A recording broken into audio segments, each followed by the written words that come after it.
Bienvenue à tous à ce panel sur le partage d'informations en aviation pour gérer le risque cyber. Je suis Clothilde PETITJEAN, la directrice des programmes du CRIAC, donc Consortium de recherche et d'innovation en aérospatiale du Québec, et j'ai le plaisir de présenter ce panel qui a été co-organisé avec le ministère des Relations internationales et de la francophonie du Québec. Merci beaucoup pour ça. I will switch in English for the rest of the panel because we have the pleasure to have an international panel today, so it will be better for them to have the discussion in English. And the discussion among them will be about the sharing of information for cyber management risk in aviation. They all have in common that they think that sharing information is the best way to manage the threat and to manage the risk in cybersecurity. But we will see with them what are the specificities of aviation in this regard compared to other sectors, and then also what we can do, what we do today, and what we can do to improve the sharing of information through means and community. So without further ado, I will present the panel that we have with us today of international experts. So beginning by far away from here, Philippe MORIO is, do you hear me well? Yeah? Okay, great. Philippe MORIO is an expert in air traffic management at the Bureau of Aerial Navigation at ICAO.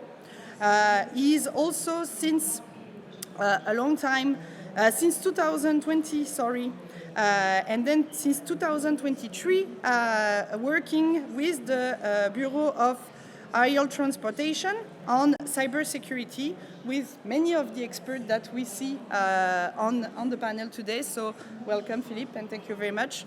Next to him is Manon Godet. Manon Godet is graduated in computer science first, but now she's a cybersecurity expert also. She didn't start in aviation. She started in other sectors and built community of cybersecurity outside of aviation. But now she's working at IATA, so the association representing the air transport companies. And there she has funded many groups about cybersecurity too. Next to Manon, we have Patrick Mana, working at Eurocontrol. Patrick Mana has a lot of years of experience in air traffic management. He is an air traffic management expert and also now a cybersecurity program manager at Eurocontrol, and is also working with the CISAR joint undertaking in Europe. So CISAR is the single European air traffic management research joint undertaking, which is a very big project about the integration of the airspace in Europe. Next to Patrick, we have Carlos CIRILO, who him also has a long experience in aerospace, first in the Air Force as a pilot, as I understood. And now he is also representing CANSO, so the Association of Air Traffic Management Industry at ICAO.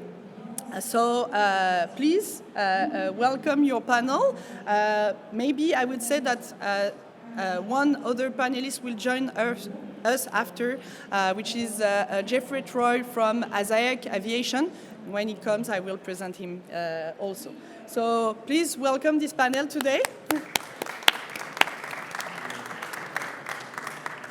And the first question I will have, is what is the landscape of cyber threat in aviation right now? Because this scene, as my colleague told you, is specific to aviation. So to explain what is specific to aviation, what are the landscape and the stakeholders managing that, I will give the mic to Patrick. Okay, so thank you very much, Clothilde. To help you to understand the cyber threat landscape, you need to understand also that my role is to manage what we call a CERT, a Computer Emergency Response Team in aviation. And Eurocontrol is an organization composed of 43 member states in Europe. And yearly we publish an annual report on the cyber threat landscape in aviation. And we receive information from stakeholders in 5 continents, just to show you also that sharing is happening. It's not only something that is a theory, that's a reality. We have more and more reports shared by various stakeholders, being airlines, or airspace users, we call them, because it's not only airlines using the airspace, airport operators, manufacturers, air navigation service providers, civil aviation authority. And clearly the threat landscape is that, well, we have, I would say, a lot of cyber criminals, and that's the majority attacking aviation for financial motivations, being money directly or data which are worth some money. So that's the main threat. The second category is what we call the hacktivist. So those guys willing to convey a message and use aviation to convey a message, being geopolitical, being environmental, being societal. And last year, 2022, you can imagine with the war in Ukraine that we had a surge in what we call DDoS, distributed denial of service attacks on airports, especially of organizations supporting Ukraine financially or military. But not only airports. For example, my organization, we've been victim of DDoS attack in April, 100 hours, attacking our website. The third category is what we call the state-sponsored groups. So yes, states are conducting cyber attacks against critical infrastructures of other states, aviation being one of them. We have some insiders also that is coming. Some can't be attributed because that's not the job of an aviation stakeholder to conduct attribution. It's quite difficult. So to give you an idea, I would say the threat landscape is mostly led by criminal activities. Aviation overall is losing billions of euros per year. When I say billions, it's more the order of magnitude of 10 billions of euros because of money, because intellectual property rights stolen to the manufacturers. We have never experimented any, I would say, a cyber attack affecting the safety of flight. So that's, I would say, in a nutshell, the cyber threat landscape. It's difficult to say whether there is an increase. For some elements, yes. For example, ransomware, clearly we have, I would say, a good baseline. So we see on average 2 ransomware per week affecting an aviation stakeholder, the supply chain. And when you think about it, when one organization is attacked, it's the supply chain itself which is affected. It's not only that company. So this is really a concern, the ransomware attack. And so that's the landscape that we are seeing. But it's difficult to say whether actually there is an increase. Why? Because the baseline is not stable, mostly because a lot of stakeholders don't have, I would say, the means to detect. So digitalization is coming, and part of digitalization is cyber attacks. So we can expect more, but we don't have a stable baseline so far. Yeah, the purpose of the panel is to expose the risks, so we know that we have something to do next. So you talk about states, so maybe I'll give the mic to Philippe to assess a little bit the maturity of the states regarding this threat management, threat landscaping. Merci Clothilde. Je vais parler en français parce que le français est une des 6 langues officielles de l'OACI. Et je vais faire très court. L'OACI, c'est l'Organisation de l'Aviation Civile Internationale, qui est constituée de 193 États membres, donc on parle des États, et dont le travail sur les aspects cybersécurité, c'est d'arriver sur une devise qui est très importante, no country left behind, de laisser personne derrière, de s'assurer qu'on ait un niveau de maturité non pas homogène, mais enfin en tout cas compris aujourd'hui sur les enjeux de cybersécurité. Les travaux qui sont menés par Patrick et les équipes de Patrick d'Eurocontrol, de l'Aviation Isaac, notamment de Jeff, alimentent aussi ces travaux sur la caractérisation des menaces, sur le paysage des menaces. Et l'objectif, c'est aussi de s'assurer que le niveau de risque, pas s'il est partagé, il est compris de tous et l'aviation va dans un esprit de résilience, être capable de se reconfigurer, de s'adapter à la menace. Et pas que la menace, quand elles arrivent, le DDoS, etc. Comment le monde aéronautique est capable d'être résilient par rapport à ça. L'OACI, c'est tout le monde de l'aviation, donc ça part de l'avion et ça va jusqu'aux opérations au sol. Ça va aussi en partie sur le supply chain, parce que le supply chain est aussi un des sujets, je pense, communs à beaucoup d'industries, et donc l'aéronautique. Et on a besoin de partager ces informations, pas uniquement de manière brute, on a besoin de partager à la fois des convictions et de la compréhension mutuelle. Un avionneur ne fait pas la même chose qu'une airline, qu'une compagnie aérienne, ne fait pas la même chose qu'un aéroport, ne fait pas la même chose que la gestion des plans de vol au niveau européen. Donc malgré tout, on a quand même des intérêts communs et il faut qu'on arrive à avoir un partage d'informations suffisant en regard de ce qu'on veut protéger. Voilà. Merci Philippe, ça ouvre les futures discussions. Juste pour que le public ici comprenne un peu mieux c'est quoi les risques actuels, puis comment est-ce qu'on les gère déjà actuellement, quelque chose que l'aviation fait déjà bien, sans égard aux nouvelles menaces qui peuvent émerger. Lorsqu'une menace se réalise, if a threat do realize today, sorry, I switch back in English, what happens? And I will give the mic first to Carlos to explain if there is a threat realizing itself, so it's no longer a risk, but it's happening. How do you communicate? How do you manage that between the stakeholders here? Thank you, and thanks for inviting Council to be here today. Thank you, Inge, for having us here. I'm going to switch a little from the cyber per se and focus on the operational landscape of aviation. To provide air navigation and to support air navigation safely and efficiently, we have a very critical infrastructure in terms of communication, navigation, and surveillance. And one element, small, of this infrastructure is the flight plan. To start with, our systems were built safe by design. We built system in aviation to be safe. And those systems, the concepts, they are quite old and quite resilient, but they are not built with security in mind, especially cybersecurity. So there are vulnerabilities to the system in all different aspects. But don't be afraid of flying, it's very safe.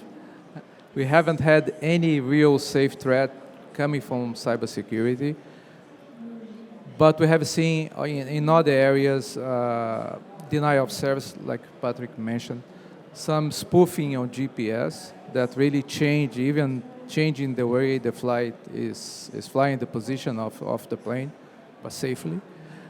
And the flight plan, what I want to mention as an example of resilience and how we can get back from a situation where a cyber might occur. Very recently, a very well, let's say, positioning and technical air navigation service provider in Europe had a small glitch in their system when they received a single flight plan. There was a waypoint. A waypoint is a point in space where the plane has to fly to. Two waypoints with the same name. They were apart 4,000 miles. The system could not resolve the difference of having those two waypoints with the same name, and the main system resorted to the safe mode. This was immediately the standby system kicking in, had the same issue, got in loop, and what happened? We went to manual because it was the safe way of going in terms of managing the airspace. The system was out for 4 hours only.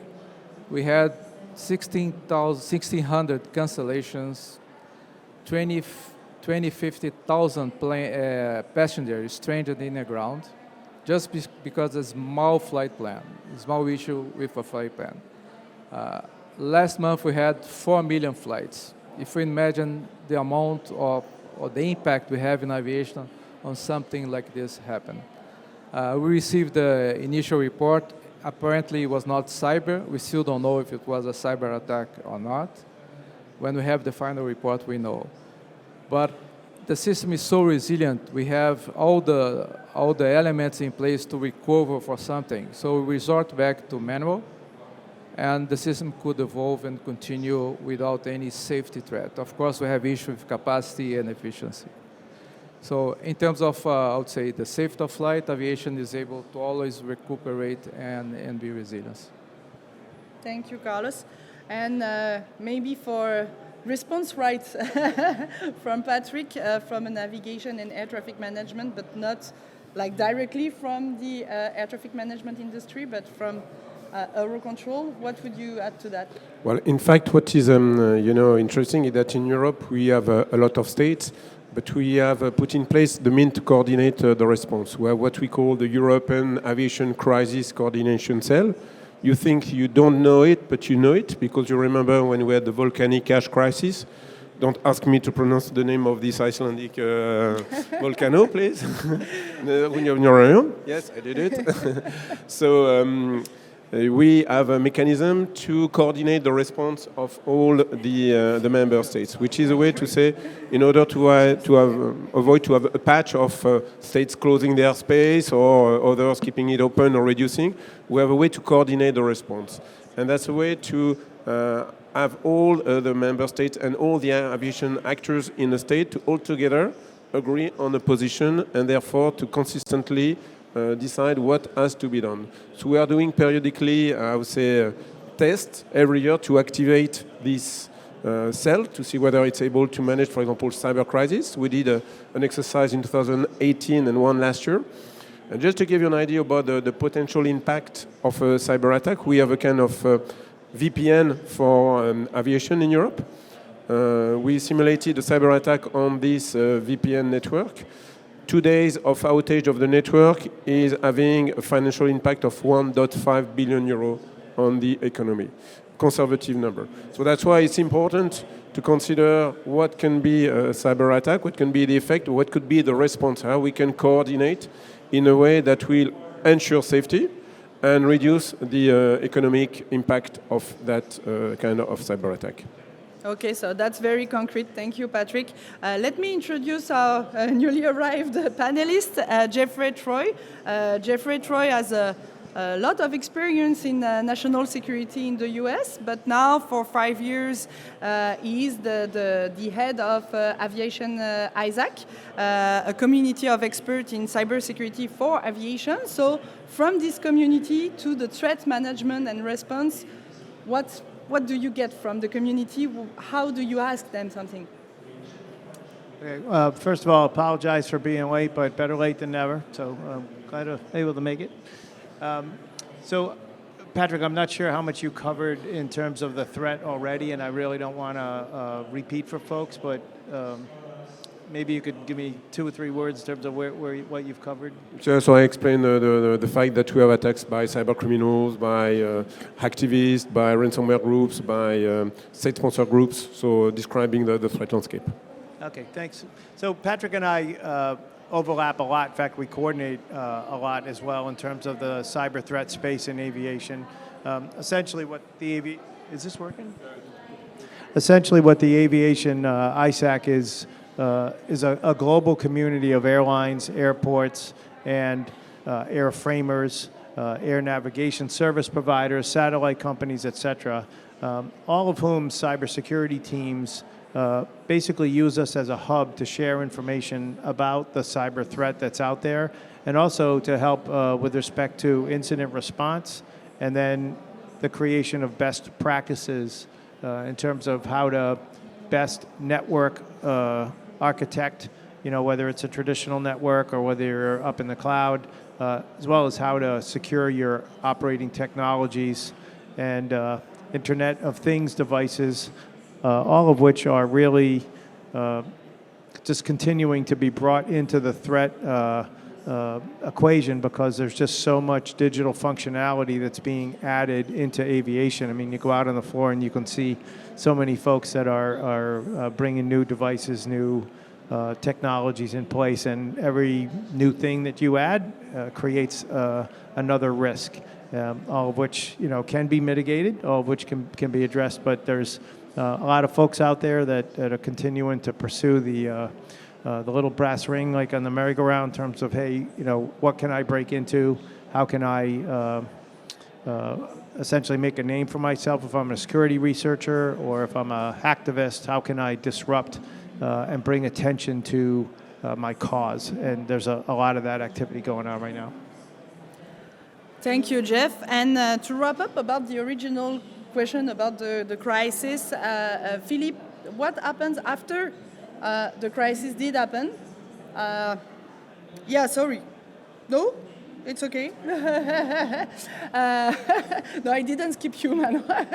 So what happens after a crisis did happen, even if Carlos was really reassuring about the risk for passenger and the aviation as a whole, what do happen if a crisis, even not a cyber one, do happen? What happened next at ICAO? Je ne sais pas si on peut répondre simplement à la question, mais effectivement, la crise, quand elle arrive, on a quelque chose d'immédiat à gérer et elle peut concerner un seul acteur ou plusieurs acteurs. L'idée en sortie de crise, c'est qu'on a les leçons apprises, on a constaté des choses. Et ce qui est intéressant, c'est d'avoir un espace suffisant de confiance pour partager ces informations avec ses pairs ou avec d'autres personnes. En parlant en sortie de crise, on peut aussi le tester sous forme d'exercice. Et demain, Patrick organise un tabletop exercise, mais ça participe en fait finalement de la robustesse et de la résistance de l'ensemble. Et aujourd'hui, la petite anecdote, on avait mené un tabletop exercise au niveau européen avec Patrick dans mes précédentes fonctions quand j'étais en France. Et j'ai plus en tête, mais c'était un logiciel qui gérait des plans de vol et qui impactait les compagnies aériennes, le Air Navigation Service Provider et de mémoire peut-être les aéroports. Bref, et quand l'exercice avait été monté, tout le monde s'était dit ça va arrêter ça va arrêter les avions vont plus voler, tout le monde va être au sol et ça va être le gros bazar. Et puis en fait, quand on a déroulé l'exercice, les contrôleurs aériens, en bout de chaîne, avaient suffisamment de procédures, étaient suffisamment résistants pour qu'au final, cet événement qu'on avait considéré comme étant un peu dramatique, il avait généré un peu de délai au niveau du trafic aérien, donc il avait retardé des avions, mais il n'avait pas fait tomber d'avion au sol, qui est quand même intéressant. Et on a beaucoup appris de cet exercice-là. Ça nous a permis, pour certains acteurs, de se rendre compte qu'ils étaient faibles et de renforcer certaines parties. Et sur d'autres sujets, de se rendre compte que le système global, et là où c'est intéressant de partager ces expériences, le système global, il reste résilient à ce type de scénario. Je dis bien à ce type de scénario, ça ne veut pas dire que c'est résilient tout le temps. Donc quand on travaille, et c'est l'objet de l'exercice qui va être mené demain, c'est d'avoir un scénario le plus réaliste possible, et d'essayer d'évaluer globalement les impacts et après se mettre autour de la table et de dire ok, il ne s'agit pas de dire si c'est bien ou si c'est mal, si on a bien réagi, pas bien réagi. On a réagi comme on l'imaginait et donc après il faut regarder où est-ce qu'on corrige. Et c'est dans ce sens-là que les leçons apprises et qu'en sortie de crise, il faut pas oublier ce moment-là, qui est ce moment de partage. Ça permet en boucle de retour d'adapter les scénarios quand on construit ces analyses de risque, d'adapter son niveau de menace en regard, effectivement, de faire évoluer le niveau de menace qu'on a par rapport au paysage des menaces identifiées initialement, qui est peut-être un peu statique. Donc on rentre dans quelque chose de plus dynamique et qui s'alimente, et on doit aussi le partager avec la communauté, parce que moi, le problème que j'ai, si je suis Air Navigation Service Provider, ça va peut-être être le même sujet pour la compagnie aérienne, où SCI n'est pas là, mais ça va peut-être être aussi la même chose pour les airports. Donc il ne s'agit pas de garder pour soi, il s'agit de partager pour faire évoluer l'ensemble de la communauté et in fine avoir cet écosystème qui sera résilient, résistant et robuste. Voilà. Est-ce qu'au jour d'aujourd'hui, on a des exemples de risques cyber qui ont généré, après débrief, une nouvelle régulation ? Non, parce que la régulation, il n'y a pas d'effet immédiat en fait. La régulation, c'est un temps beaucoup plus long. Clairement, quand on a une régulation, c'est comme une loi. Vous n'allez pas changer la loi tous les 6 mois. Donc à un moment donné, la loi, il faut qu'elle soit réfléchie. La régulation, il faut qu'elle soit réfléchie parce qu'elle va s'inscrire dans le temps. Elle va devenir auditable, elle va devenir opposable, elle va nécessiter peut-être de certifier certaines parties. Donc on ne peut pas, sur un simple événement, dire on va tout de suite changer la régulation, ça ne marchera pas. Par contre, clairement, ça peut alimenter les discussions pour modifier la régulation à terme et rendre l'ensemble plus résistant. Aujourd'hui, ce qu'on se rend compte, c'est que la régulation, on en a besoin d'un point de vue cyber, mais on a besoin beaucoup plutôt d'aider les États. Les tabletop exercises en font partie pleinement pour avoir des résultats un peu immédiats. J'ai été long, excuse-moi Manon. Merci. So really, we see that the system is working right now, but there is a new landscape of trade, there are new risks, and so you all emphasized during our preparation the need to share information to build communities. So how do we create those cyber sharing communities involving aviation or with aviation. So I will ask the question first to Jeff for like from a standpoint of a specialized community like cybersecurity and aviation. What could you expand? What could you change? So the first thing that we've had to do to build our community is to start really, really small. So you have to start small when you want to build a trusted community because it's really about people having the confidence to share within a circle of folks some really bad things that have happened at their company. So we have been very focused on that whole concept of trust building, and slowly, so we went, about 9 years ago now, we started with just 7 companies, and slowly we have worked our way up. We have 116 companies now around the world, many operating multiple brands or multiple airports. But by doing that, again, people have felt really good in terms of being able to share the information. The next thing is a common set of rules and norms in terms of how that information is going to be shared and who's going to be able to look at it and what they can do.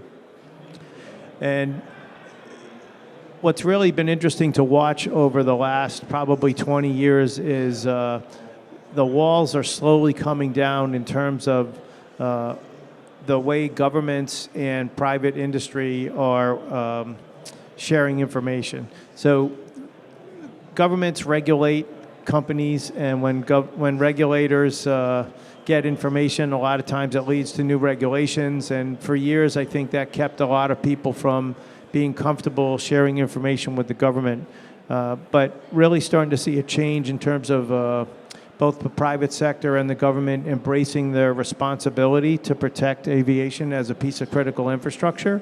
And that's increasing the amount of information exchange and the comfortability at which people are able to share that information, which will truly help everyone in terms of being able to better protect their infrastructure. We still have a long way to go. There's still a lot of apprehension on some people's minds. I think pretty much it's being caught in an old mindset, and trying to change mindsets is very hard. But I've seen it happen, and that's a great thing. And as we continue to try and build this community, I think we'll see a lot more successes in that space. The other thing that you have to do in terms of building these communities is you have to get people physically together.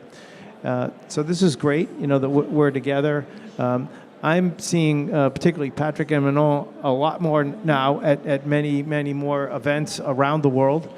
And those relationships that get built from people around the world seeing each other more often and working more and more together, again, speaks to that trusted community, and it continues to build on it. So it is really important that we get together, in person, as well as trying to do, what we do virtually. Okay, against remote working here. Patrick, do you have the same experience as Jeff regarding the change, especially within CISAR, for example? Do you experience this same level of openness? I would say yes and no. In fact, what Jeff said is super important, is that at one stage there is a notion of personal relationship. In trust, you have 3 levels. You have the technical one, so the way you exchange information, which can be technically trusted. You have the organizational one. You have the way to demonstrate that if I give you a sensitive information, you can protect it. And then you have a societal one. And this one, there are no criteria. This one, there is even a political dimension or a personal dimension. And for that, typically, sometimes just by meeting people, having a beer, I don't drink beer, but having a beer, or something like that. And I will give you 2 examples. I've been able to create a community based on relationship I had that I built over the 35 years I've been in aviation, and this is working. On the other hand, we tried to create a European aviation community, and after 5 years we stopped. Why? Because from a legal point of view, even though everybody was willing to, it failed because the lawyers built fences which were making the system unworkable from an operational point of view. So you see, it's something that is difficult to overcome in the way that it takes time, as Jeff said. Sometimes you succeed, you have to benefit from that. Sometimes you fail, you have to learn from that and work around the difficulties by understanding that you can't trust anybody. If you trust everybody, trust nobody. So somehow you have to accept that you will work with certain entities better than with others, and that, you know, step after step, at the beginning they will just consume what you share with them, and after a while they will understand that, okay, receiving meaning also you give to the others, and the others receive and protect yourself, because think about it, we are all interconnected. At Eurocontrol, we have been a victim of a cyber attack, not directly, via a company to which we are connected, and they benefited from this trusted link we have with them to enter the other side, to enter our system. So you see, that's why it's important to build this community, because somehow it's not only for us, it's for everybody. But that takes time to sell this message, and more importantly, to demonstrate it with concrete examples. That usually, my experience is that is via, you know, a concrete service, a concrete incident, or something where you have actually been able to work together, that you learn and you can further proceed. But it's not easy. Huh? It's not easy. Yeah, by sharing this incident, maybe you and your partner were able to improve the process together, so it was very important. Manon, you have a lot of experience building communities, this kind of different level of trust communities, both outside aviation and inside aviation. What are your 2 cents, your key, what we need to do, what are the roadblocks still in order to build those communities for aviation outside? Before I answer that, let me just give you the angle where I come from. So IATA is an international air transport association. We have around 300 airlines across the world. We also have airports, travel agency, and everything. So we cover the whole entire world. We speak differently. We are governed by different regulations, different rules. So the people that we have around our table are very diverse. Some have a long sheet of cybersecurity understanding and maturity. Others not quite so. So my team that is focusing on airline operations and aircraft continued airworthiness, our experts are exchanging at the level of really with the engineers, the aircraft engineers in the airline community and things like that. So aircraft cybersecurity experts and airline cybersecurity experts. And so we put together different kind of communities. Some of them are for governance, some of them are for very more technical discussions. And some of those are also open communities. So we have put together what we call the 3CTX Open Forum. So these are all aviation cybersecurity experts. We also bring to the table the OEMs, the ANSPs. Patrick is one of our big collaborators in those. Academia and other cybersecurity experts that are not in aviation, because of course aviation is a very specific cybersecurity domain. And we want more people to understand this aviation thing, because aviation is complex and we need more and more people on board. So we take all of those people and we put them, so it's not a conference, it's a workshop. They work when they meet. So we put together a team, a theme in a sense, a topic, a challenge, and we separate groups, and then they work together as a separate and coordinated group where they are going to express these challenges, do a SWOT analysis of those challenges. So we make them sweat together so that they have an understanding of each other. Now, terminology is very important because, of course, when I talk safety, I talk security, cybersecurity.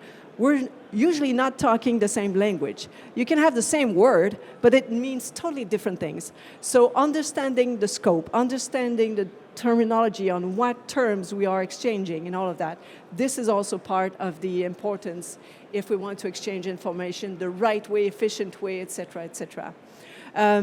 And the more you share, the more, of course, you understand.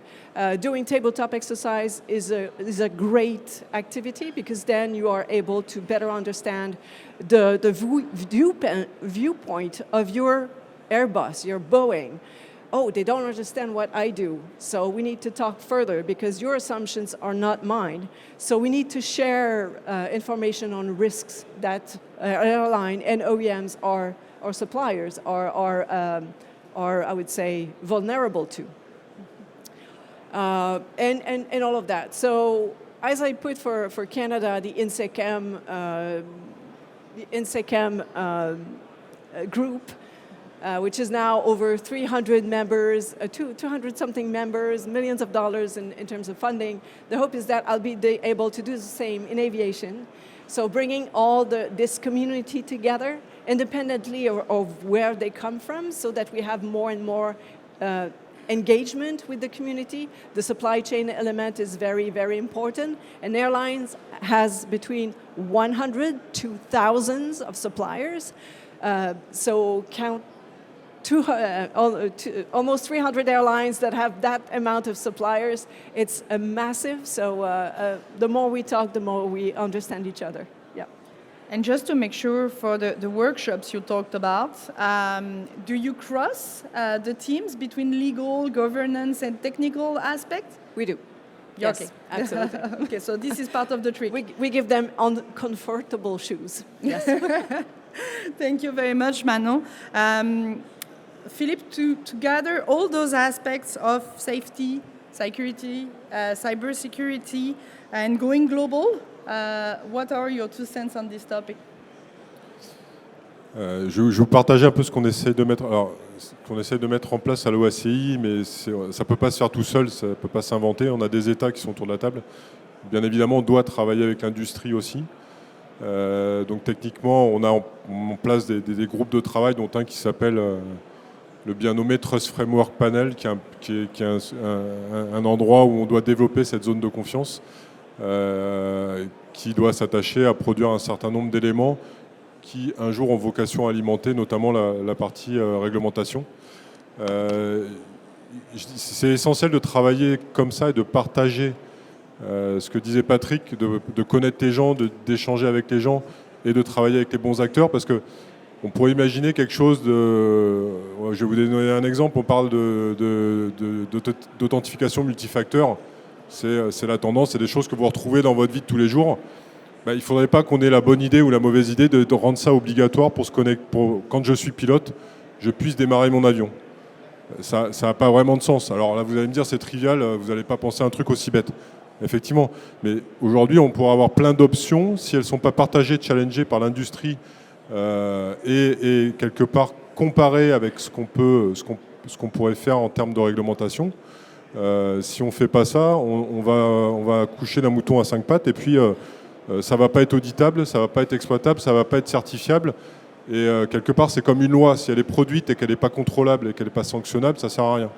Donc l'idée, c'est que ça serve, pour qu'on... La réglementation, elle ne sert pas à sanctionner. La réglementation, elle sert à avoir le niveau minimum acceptable par tout le monde et partagé par tout le monde. Quand il y a des écarts, effectivement, on sanctionne, ça, c'est ça. Mais l'objectif premier de la réglementation, en tout cas en aéronautique, et avec l'historique safety qu'on a, c'est celui-là.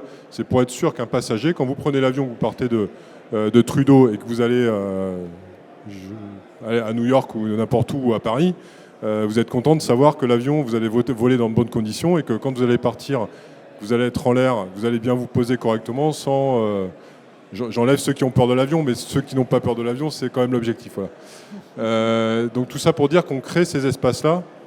On a récemment créé une zone de partage à un autre niveau qui est avec les représentants des États, donc qui est plutôt auprès du Conseil, donc il y a un comité de coordination sur les sujets spécifiques cybersécurité pour adresser la gouvernance. Là, on est au niveau politique, on va dire, mais ça, c'est nécessaire aussi, parce que le politique, à un moment donné, c'est lui qui va donner les moyens ou pas les donner, et qui va aussi accepter ou valider à un moment la réglementation. Donc on travaille en plusieurs étages, et toujours avec l'industrie, parce que c'est aussi là qu'il y a... Quand je parle d'industrie, je parle des associations comme IATA et CI, Canso ou autres, c'est l'industrie et c'est aujourd'hui les providers et ceux qui font voler les avions. Donc c'est pas l'OACI qui fait voler les avions. Thank you, Philippe. Yeah, and we saw that there is a lot of options for different community, different trust level, and kind of an umbrella of communities with ICAO. Most of you are a part of some groups at ICAO. But concretely, within those communities or between communities, how do we share information, like concrete information, not fictive case that we can work on, for example, in workshop, but how do we get the trust, the safety of information, and a key word for me, working at CRIAC, collaboration between the stakeholders on a specific group. So the first question, Carlos, would be for you. According to you, how do we get better at sharing this information? I will refer to what we have done in safety. Aviation is the safest means of transportation today, and it was not like that 15 years ago. It took us, I think, almost 50 years to be where we are today. We come to a point where we have not sharing anything, to where we are today, where people self-report. We have pilots, controllers, ground handlers, everyone that's work direct with aviation, reporting mistakes, things that they have done that were not perfect, knowing that they are not going to be prosecuted or receive any administrative penalty for what they have done. This made us change in the way we do safety in aviation, from the reactive mode, where we used to be analyzing accidents, incidents, and trying to avoid other accidents to happen, to start looking at data. And some of the data and that information that we combined come from IATA, directly from the airlines. They share their data in terms of information with air navigation service provider, with regulators, and this community together analyze that information. Together with those self-reporting data, we are able to avoid even the incident to happen. So we changed from a reactive mode to a predictive mode. But this was based on a simple word that is trust, that we have been talking a lot about trust. The community now, the aviation community in terms of safety, we trust each other. We built some barriers in the system to allow us to exchange that type of information. Thank you. And Jeff, could you expand on that? We talk about responsibility, and so if we want to share information, we need this level of comfort, or what are the legal concerns? Well, I really like what Carlos said about the success in safety and handling this problem, because it's really what we're talking about, right? It's people gaining unauthorized access, and that's a safety issue, it's a cyber issue. And so I know in cyber we look a lot towards the safety to understand how we can help to improve a lot of things. And I'll give you a good example. When you hear a lot about a cyber threat, you might hear about a vulnerability, or some hacker attacked someone through a website, or they sent them a phish or something along those lines.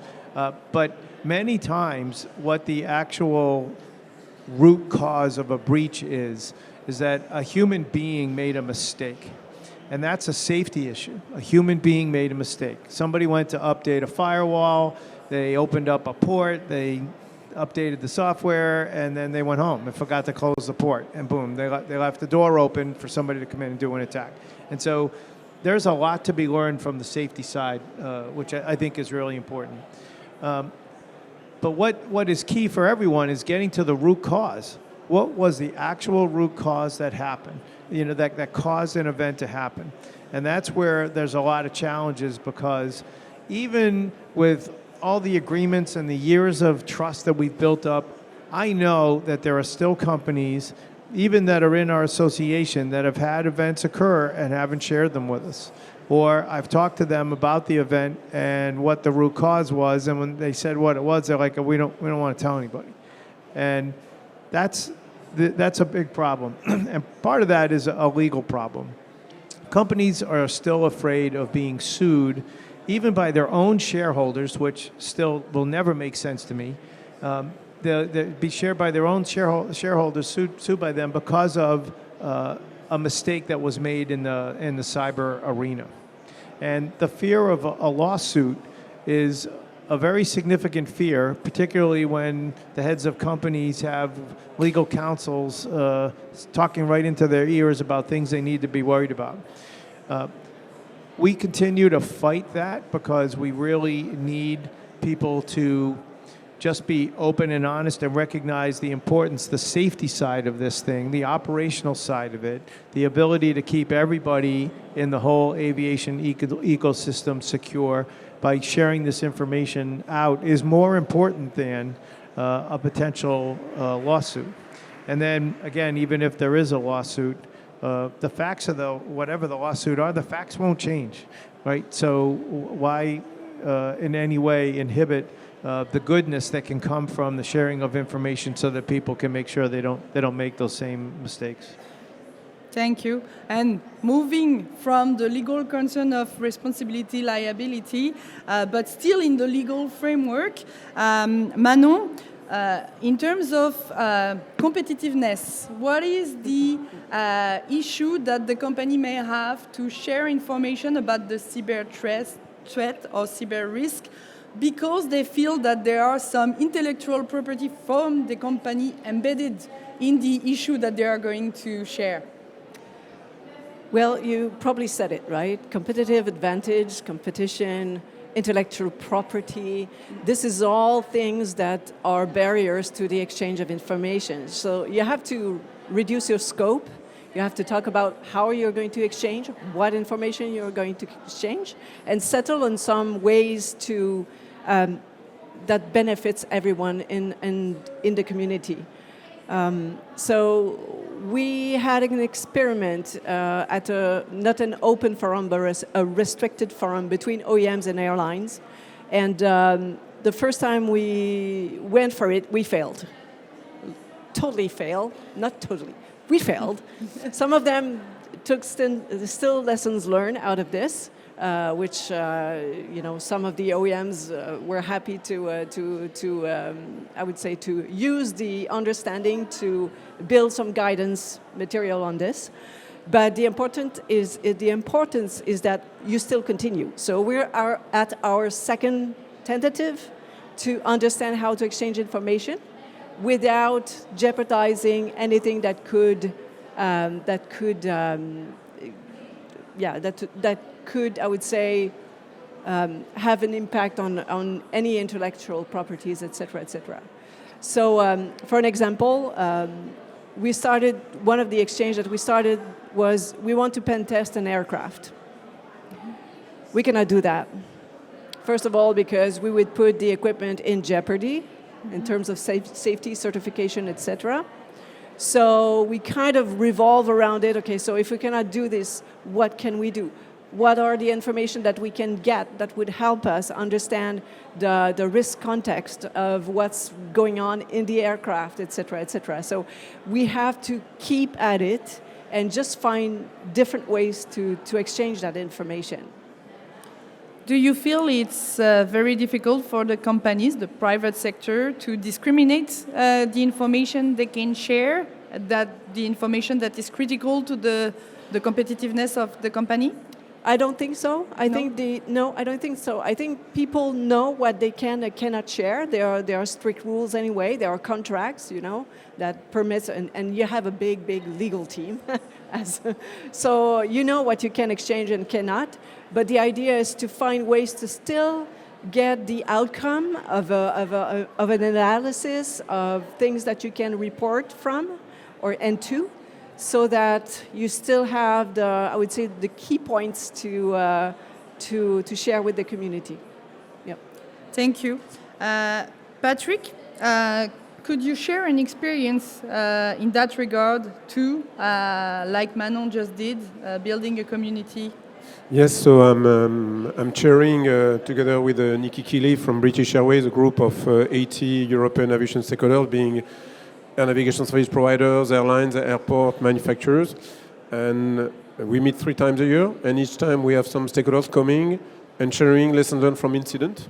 So last time we had one sharing a ransomware, an airline sharing a ransomware. We share the DDoS on Eurocontrol.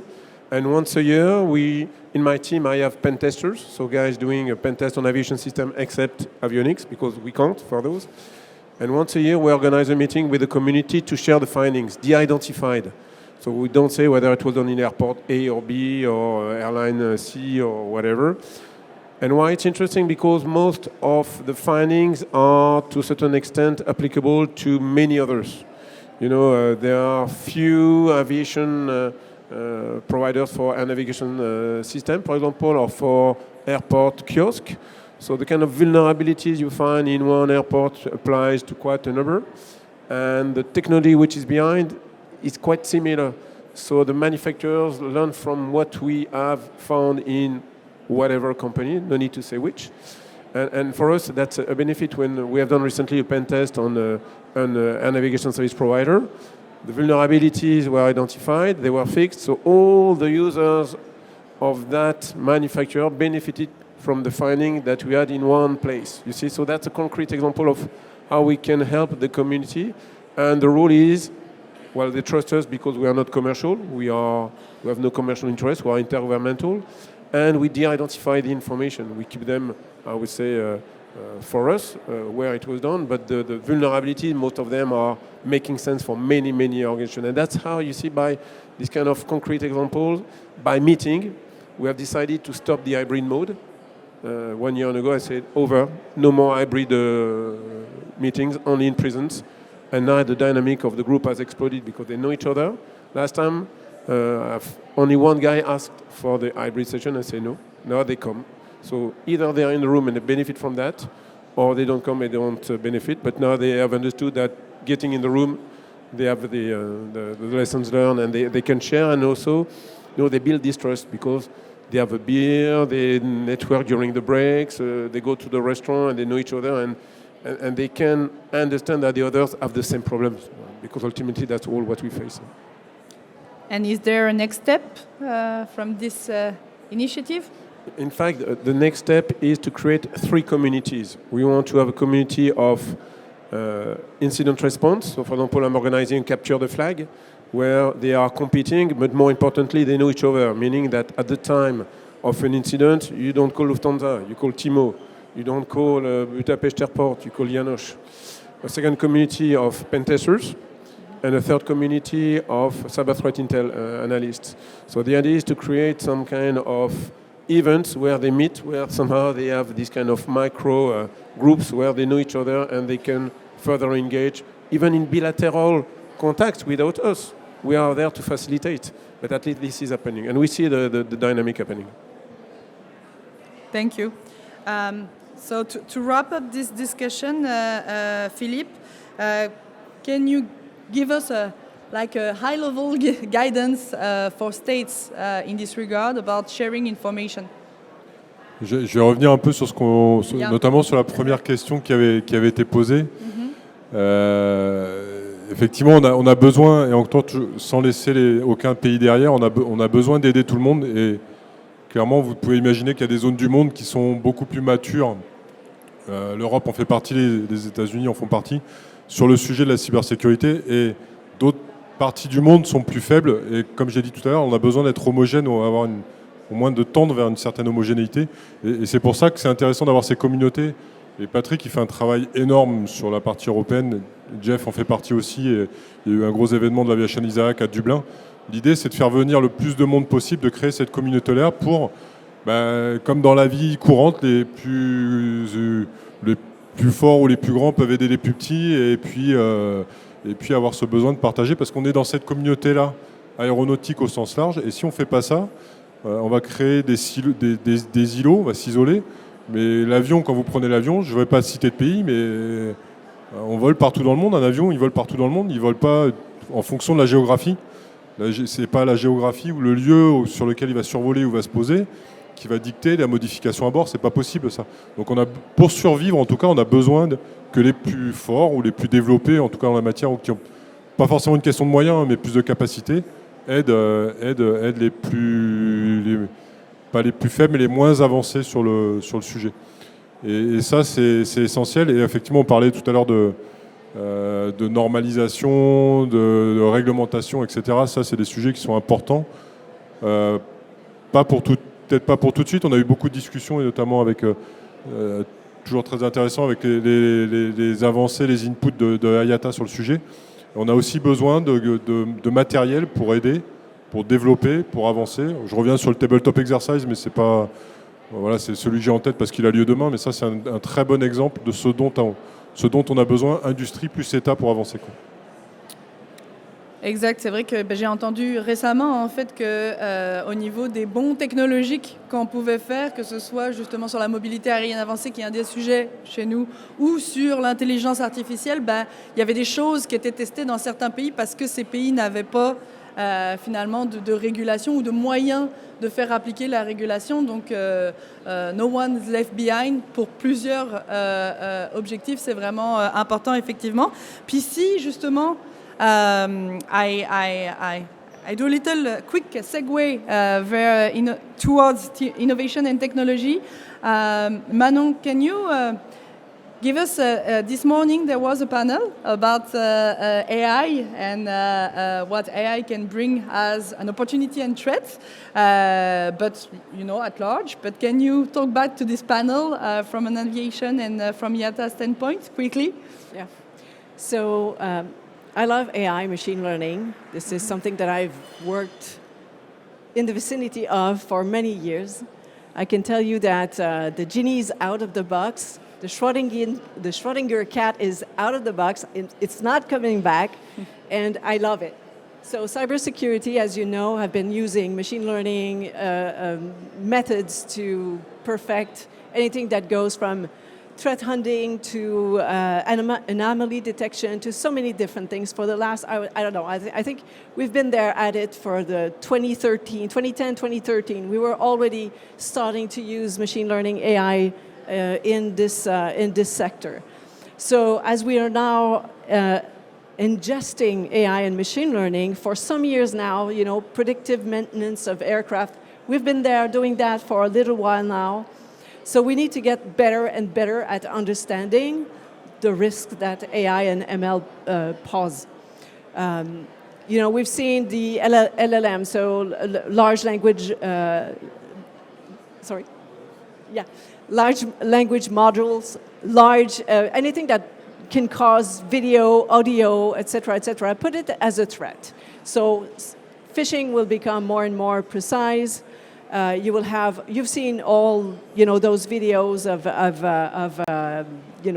presidents of states being their lips not saying the same thing with the same voice, and all of that. It costs $30 a year to have access to this type of technology, for which you can have, if you have such video and you have some audio, you can get a new result in a matter of seconds. So it doesn't take months and months now of doing this. It takes seconds. So imagine can I say things like, I'm going to scare people, so I'm not going to say that. But yeah, that's reality. Yeah, so you can think of many different scenarios in aviation for which it could become a problem. So what we need, because of course we are using autonomous system for drones, for so many different advanced mobility and all of that, more and more autonomous system. So we need those machine learning, those AI systems to be more transparent on the way they make decisions. We have to have a repeatable way to have the same results always. And we have to have the robustness for those methodologies to make sure that we can use them for certified equipment or things like that.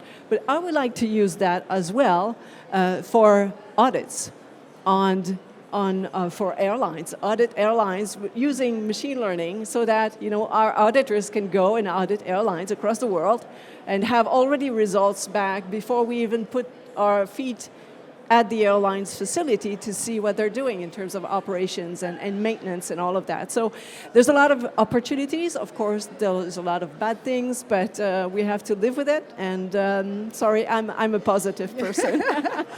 No, but that's great. I think it gives the message that, yes, the threat landscape, circling back to the beginning of this panel, is expanding. but also that we need the community to wider new expertise on board. So this will brings me to my conclusion. Comme l'ont mentionné plusieurs fois Patrick, Philippe et Jeff, c'est bien d'être en personne pour créer ces communautés d'expertise. Donc, mon message, c'est si vous êtes intéressé, que vous faites partie soit de l'aviation, soit de la communauté cyber, profitez que d'avoir vos experts ici en chair et en os pour leur parler, pour justement entrer dans cette communauté, partager l'expertise pour qu'on puisse être meilleur à la fois à utiliser toutes les opportunités, toutes les expertises qui sont présentes ici puis dans le monde, et puis aussi qu'on identifie toujours mieux les menaces pour que, comme Carlos l'a souligné, le ciel reste un endroit très sécuritaire. Et Philippe aussi, tu l'as dit, moi j'ai peur de l'avion, alors... Merci beaucoup.